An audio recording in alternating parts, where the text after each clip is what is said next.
লক্ষ্মীপুরের চন্দ্রগঞ্জে র্যাবের অভিযানে মাহমুদ নিশান ওরফে ছোট নিশান নামে এক সন্ত্রাসীকে গ্রেফতার করা হয়েছে।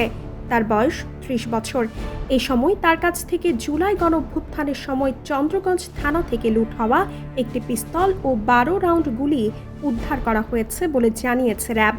মঙ্গলবার ১৮ আগস্ট দুপুরে চন্দ্রগঞ্জ উপজেলার পোদ্দার বাজার এলাকায় অভিযান চালিয়ে তাকে গ্রেফতার করা হয়।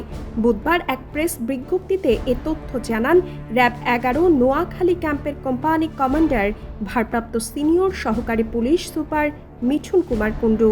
র্যাব জানায়, গোপন সংবাদের ভিত্তিতে পোদ্দার বাজার এলাকায় অভিযান পরিচালনা করা হয়।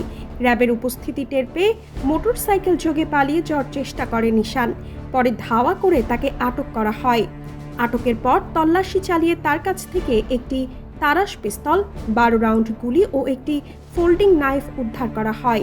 একই সঙ্গে তার ব্যবহৃত মোটরসাইকেলটিও জব্দ করা হয়েছে।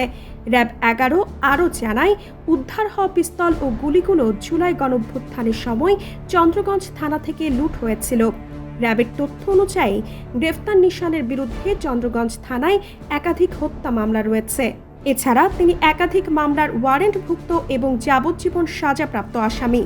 র্যাব ১১ এর কোম্পানি কমান্ডার ভারপ্রাপ্ত সিনিয়র সহকারী পুলিশ সুপার মিঠুন কুমার কুণ্ডু জানান, উদ্ধার হওয়া অস্ত্র ও গুলিসহ গ্রেফতার ব্যক্তির বিরুদ্ধে প্রয়োজনীয় আইনানুগ ব্যবস্থা গ্রহণ শেষে তাকে চন্দ্রগঞ্জ থানায় হস্তান্তর করা হবে।